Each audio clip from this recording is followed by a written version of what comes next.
Perkenalkan, nama saya Naila Masyita Ramadhani dengan NIM 2451502001111016. Di sini saya akan menjelaskan tentang soal nomor 1 data pekerja, nomor 2 rotasi matriks, dan nomor 3 hindari serangan benteng. Untuk soal nomor 1, yaitu data pekerja, pada UAP kemarin saya mendapatkan nilai 0. Dari kode yang telah saya buat ini, langkah pertama yang saya lakukan adalah mengimpor kelas scanner. Kemudian saya membuat variabel banyak pekerja dengan menerima input dari pengguna. Kemudian variabel banyak hari kerja juga dengan input dari pengguna. Kemudian di sini saya membuat array 2 dimensi data pekerja dengan panjang baris yaitu banyak pekerja dan panjang kolom banyak hari kerja. Kemudian menggunakan nested loop untuk mengisi array data pekerja. Kemudian langkah selanjutnya di sini saya mendeklarasikan batas kerja minimum dengan banyak hari kerja dikali 8 dan batas kerja maksimum banyak hari kerja dikali 12. Langkah selanjutnya di sini saya membuat array total jam dengan memanggil metode total jam kerja. Nah, untuk metode total jam kerja di sini digunakan untuk menghitung total jam kerja tiap-tiap pekerja, tiap-tiap karyawan. Nah, untuk metode total jam kerja ini, data yang digunakan berasal dari array 2 dimensi data pekerja, integer banyak pekerja, dan integer banyak hari kerja. Nah, di dalam metode total jam kerja ini, yang pertama saya lakukan adalah membuat array jam kerja untuk menyimpan total perhitungan jam kerja untuk menyimpan total perhitungan tiap-tiap tiap-tiap tiap-tiap jam kerja dari tiap-tiap pekerja. Jadi kayak jam kerjanya, jam jam kerja tiap-tiap pekerja tuh gitu. Nah, untuk menghitung total jam kerja ini, pertama saya membuat loop pertama berdasarkan banyak pekerja, kemudian saya menginisialisasi total jam kerja sama dengan 0. Kemudian untuk tiap-tiap banyak hari kerja tersebut akan ditotalkan dan disimpan ke dalam variabel total jam kerja. Jadi untuk data pekerja I di kolom J, data pekerja I kolom J akan dijumlahkan. Nah, kemudian jam kerja ke I, jadi kan I kan tadi kan banyak pekerja ya, jadi jam kerja I itu jam kerjanya tiap-tiap pekerja berdasarkan total jam kerja, kemudian returnnya jam kerja. Kemudian setelah itu di bawahnya saya membuat array lagi gaji karyawan dengan memanggil metode total gaji. Nah, ini metode total gaji menggunakan data dari integer total jam, integer batas kerja minimum, batas kerja maksimum, dan banyak bekerja. Jadi hal pertama yang saya lakukan di sini adalah membuat array gaji. Terlalu dekat. Jadi yang pertama saya lakukan di sini adalah membuat array gaji dengan panjang banyak pekerja. Kemudian for ini menggunakan loop, saya menghitung ini untuk if-nya. Jadi if total jam kerjanya itu di bawah batas kerja minimum, jumlah gajinya nanti dari total jam kerja dikali 15.000 dikurangi ini untuk perhitungan dendanya.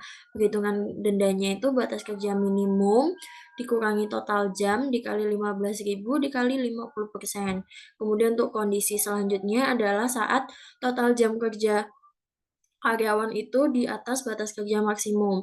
Nah, kalau misalkan di atas batas kerja maksimum, berarti gaji dia itu untuk perhitungan gajinya adalah total jam dikali 15.000, kemudian ditambah bonus yang didapat. Bonusnya itu, untuk perhitungan bonusnya itu dari total jam dikurangi batas kerja maksimum dikali 15.000 dikali 50%. Nah, untuk kondisi yang ketiga itu saat dia jam kerjanya itu nggak di bawah batas kerja minimum dan nggak di atas batas kerja maksimum. Jadi batas kerja maksimumnya tuh tiap harinya tuh 12 jam. Nah, kalau batas kerja minimum tuh per harinya tuh 8 jam. Nah, ini gaji total jam dikali 15.000 karena dia nggak ada denda dan nggak ada bonus, berarti nggak ditambah, nggak di minus apapun. Ini untuk ngeprintnya, ini untuk ngeprint banyak apa ya? Ini untuk ngeprint tukang bangunan ke berapa, total jam kerjanya berapa, gajinya berapa. Nah, kemudian ini di sini saya memanggil metode karyawan terbaik. Di metode karyawan terbaik ini saya menggunakan void. Nah, itu. Kemudian langkah pertama yang saya lakukan adalah mendeklarasikan indeks.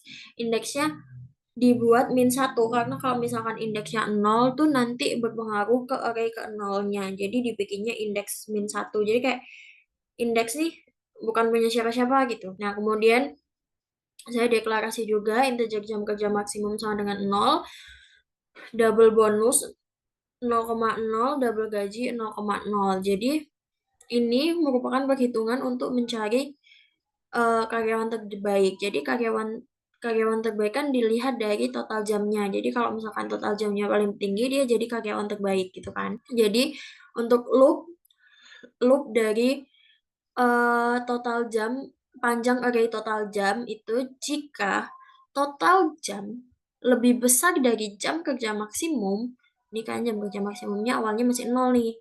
Nah, kalau misalkan total jamnya ini lebih besar dari jam kerja maksimum ini akan menyimpan total jam ke I. Kemudian indeksnya indeks ke I cuman ditambah 1 karena kan I ini kan mulainya dari 0 kan. Nah, sedangkan eh, untuk outputnya tuh dibutuhkan 1, 2, 3. Jadi kayak angka pertamanya tuh 1 bukan 0, makanya ditambah 1. Nah, ini untuk perhitungan gaji murninya. Gaji murninya ini sebenarnya sama aja kayak perhitungan ini. Karyawan terbaik kan dia dapat bonus 10% dari gaji murni. Nah, ini untuk perhitungan bonusnya, kemudian ini untuk gaji yang didapat. Nah, ini untuk ngeprintnya jadi if indeks tidak sama dengan -1 karena kalau misalkan indeksnya tetap -1 berarti nggak ada karyawan terbaik karena indeksnya nggak berubah jadi kayak nggak ada yang jam kerjanya paling tinggi gitu. Makanya if indeks tidak sama dengan -1. Nah, kalau misalkan indeksnya tidak sama dengan -1 berarti dia akan mengeprint ini nih, pekerja terbaiknya siapa, bonus tambahannya berapa, total gajinya berapa gitu.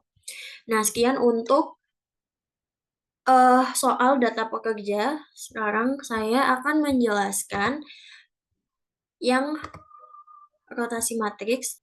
Lanjut, saya akan menjelaskan soal yang kedua yaitu rotasi matriks.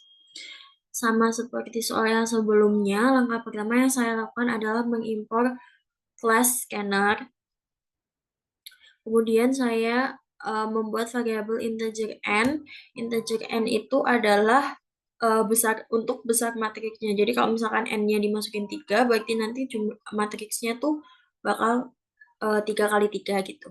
Nah, kemudian variabel K ini untuk berapa kali matriksnya akan diputar. Kemudian di sini saya membuat array 2 dimensi matriks dengan panjang n dan panjang baris n dan panjang kolom n. Kemudian menggunakan nested for. Kemudian menggunakan nested for di sini untuk mengisi matriksnya. Nah, kemudian di sini saya membuat apa ini namanya? Rotasi matriks array 2 dimensi rotasi matriks dengan memanggil metode rotasi. Nah, ini untuk metode rotasinya dia menggunakan data dari matriks ini integer n dan integer k. Kemudian k-nya itu sama dengan K kan berapa kali banyak dia rotasi. Itu dibikin K modulo 4 karena rotasinya cuma bisa 4 kali. Karena kan misalkan K-nya diisi 5. Nah, K diisi 5 kan sama dengan kayak dia rotasi ke 1. Karena kan 1, 2, 3, 4, 5. Jadi kayak sama aja kayak dia rotasi ke 1 gitu. Kemudian di sini saya membuat array juga dua dimensi rotated matrix. Di sini fungsinya dia tuh untuk menyimpan nilai matriks setelah di rotate. Kemudian ini tuh untuk for yang pertama itu gunanya tuh untuk memutar matriks sebanyak K. Nah, untuk for yang kedua dan yang ketiga itu gunanya untuk memutar matriksnya. Jadi ini dia akan memutar matriks sebanyak K gitu. Nah, untuk memutar matriks pertama ini dengan deklarasi temp. Temp ini nanti dia akan menyimpan matriks IJ, kemudian matriks IJ-nya ini nanti akan diisi oleh rotated matrix, kemudian rotated matrix-nya nanti bakal diisi sama temp. Jadi kayak sebenarnya kayak ketukaran nilai aja kan. Kemudian matriks di sini nanti nilainya akan diganti dengan rotated matrix. Jadi misalkan nanti itu dia minta K-nya sama dengan 2. K sama dengan 2 nanti setelah rotasi yang pertama, rotasi keduanya tuh bakal menggunakan ini. Bakal menggunakan matriks yang isinya tuh udah diganti pakai rotated matrix. Kalau misalkan nggak ada ini, berarti nanti dia tetap muter matriks yang sama gitu. Nah, itu untuk getternya matrix. Kemudian di sini kan ini terus dipanggil ke sini. Nah, setelah dipanggil tuh dia di print. Sekian untuk penjelasan kode nomor 2 rotasi matriks. Saya akan lanjut untuk menjelaskan kode yang ketiga yaitu menghindari serangan benteng. Jadi ini merupakan kode yang saya buat untuk soal nomor 3 yaitu hindari serangan benteng. Jadi untuk kode yang nomor 3 ini sama kayak kode-kode sebelumnya, saya mengimpor kelas scanner terlebih dahulu. Kemudian membuat array satu dimensi grid dengan panjang 8. Karena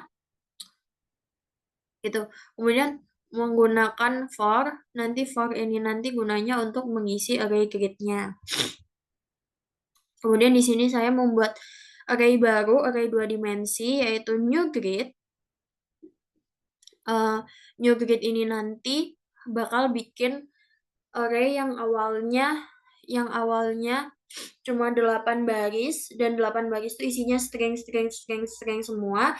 Dan nanti bakal jadi array 2 dimensi 8 kali 8 per karakter gitu.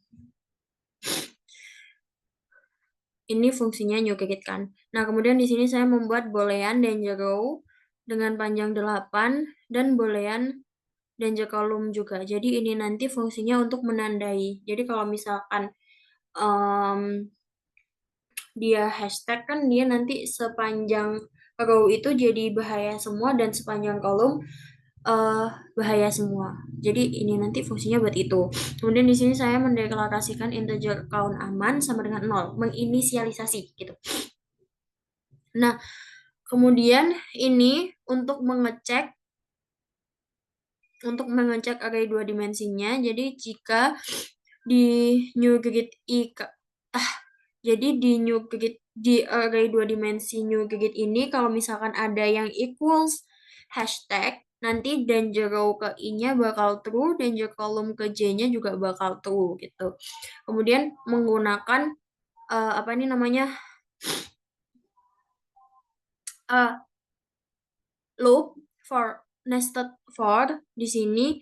Jadi untuk mengecek nih kalau misalkan baris ke i dan baris ke i dan kolom ke j itu dia danger row dan danger column-nya true apa enggak. Kalau misalkan true dia continue, kalau misalkan enggak true dia count amannya bakal bertambah 1. Kemudian di sini saya print count amannya gitu. Sekian untuk penjelasan kode nomor 3. Oh ya. Jadi di kode nomor 3 ini pada saat UAP saya mendapatkan nilai 0 juga. Ini untuk penjelasan kode nomor 3. Sekian dari saya. Terima kasih. Wassalamualaikum warahmatullahi wabarakatuh.